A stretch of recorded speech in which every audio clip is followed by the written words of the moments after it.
Hey everyone, it's Dave from the Real Music Observer. I am real and I am observing, and I am observing all kinds of music. Today, a little off topic from what I normally talk about. Today, I'm going to talk about uh, what the hell happened to country music. This hillbilly rap metal stuff that I've been hearing on the local country station. It's not every song, but there's a production value now within this music that adds beats and rhythms, and uh, it's no longer country. I'm sorry, you can disagree with me all you want. It's not country when the guy is rapping and then there's a heavy metal guitar and they throw a banjo over it or a mandolin back there. Usually it's a banjo. Hillbilly metal, maybe. I mean, call it something. Hillbilly funk metal. And again, there was actually a commercial. I think Wendy's ran it. It was a radio ad where they actually had part of their commercial saying, "Where styles of music don't go together," and they were talking, I think, about a sandwich that they're selling and it doesn't work because it doesn't have the right toppings or something. And they actually played a heavy metal guy singing country and then rapping over it. It was kind of comical because I actually hear some of these sounds now within country music. Now, I grew up on rock. I made the switch to country in the 90s, as so many people apparently did. I am not alone.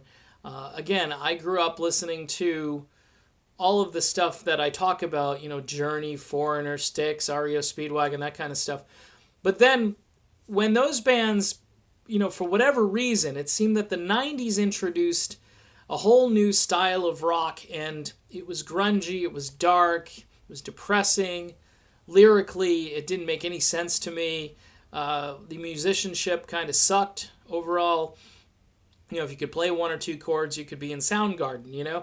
And I didn't like it. I never liked it. I never admitted to liking it. I'll go back and hear some of it now and go, no. I mean, I can listen to it and say, yeah, I remember when that came out. I wasn't too thrilled about that. And maybe compared to the crap that's now coming out today, again, in degrees, you look at everything in degrees, but country has gone through some sort of bizarre metamorphosis where a guy like George Strait can come out with an album a couple of years back or a year ago and radio stations completely ignore it. I mean, this is like the king, other than Garth Brooks, who is a recluse, but George Strait, he is the godfather of country in this generation. And yeah, I get it. You reach a certain age and there's an expiration date on you, but the music of the 90s, at least the country stuff, was all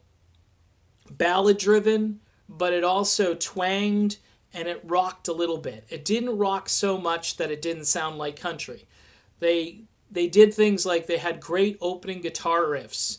They had a structure to songs where they'd layer. John Michael Montgomery, I think of him. I think of if you go through the list of people, George Strait, Alan Jackson, Alabama was still kicking around from the 80s, who were a nice fit into the 90s with other bands like Shenandoah and Sawyer Brown and all these groups that you were just like, wow, this to me. I went over there and it was like a feast because not only were the singles good that they would put out, but you would go out and buy an album. I bought an album by the Mavericks. I don't know if you remember them. They had sort of this lonesome, sort of winsome Roy Orbison kind of sound to them. Really old school, combining a lot of different elements, even a little bit of swing music in there. And every song on the album was great. It was very listenable. And that was the key. And it wasn't driven by, just beer and trucks and chicks. And lyrically now, this stuff has gone into the sewer drain. Okay? Mostly in the 90s, if you listen to guys like Joe Diffie, of course, Third Rock from the Sun, but then you'll hear So Help Me Girl, you'll hear deep relationship songs, like tear-jerking songs another thing that country guys used to do, which was just really funny, like Garth Brooks, what's that song? We're two of a kind working on a full house. I mean, the turn of phrases that they would come up with were very witty, very creative, very funny, even comical. Lifestyles of the Not So Rich and Famous, Tracy Bird song. I mean, I can go through the list, but I don't understand why things have to devolve. I mean, pop music, I can't listen to it anymore. Rock has completely gone, just like they've run out of ideas. They can't just create good melodic sounding things that you can sing to and maybe dance to.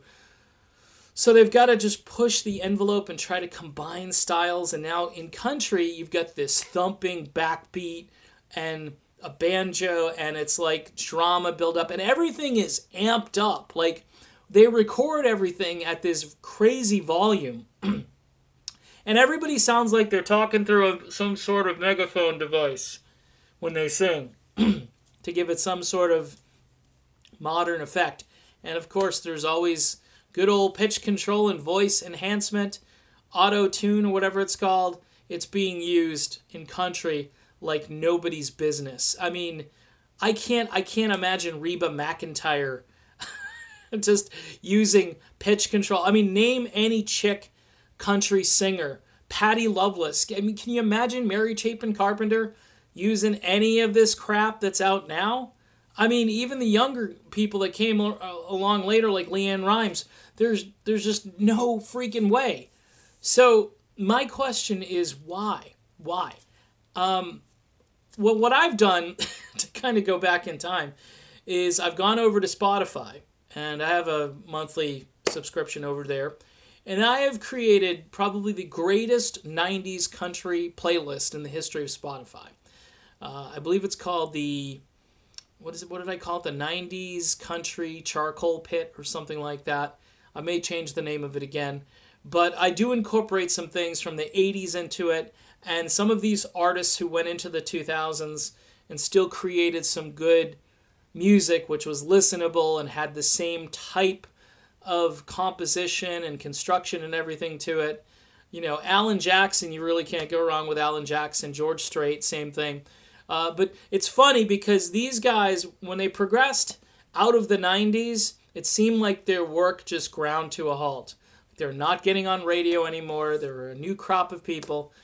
Tim McGraw was big in the 90s, but then he exploded a little bit into the early 2000s and became even bigger, and his wife became a crossover artist and was on all the adult contemporary stations. And I only like her first album, Faith Hill. I can pretty much deal with that. Maybe her second album is pretty good too. But then she just goes, there's that one where she's reaching up and she's trying to look all like she's, I don't know, it's just some cheesy female singer from the 90s who's trying to be a little sexy and a little glamorous. And I liked you when you were the Palm Olive girl, the country girl. You know what I'm saying? But it's just sad to see the state of country music these days. I know the people who like this crap, are going to disagree. Like, yeah, man, I'm going to the bar and I'm going to turn on. I don't even know any of these people. And there's one dude who's really hated, and I think he gets like every award now each year. It's a guy, and I've seen and listened to some of his stuff, and it's hillbilly metal and it's rap, and it's just, yeah.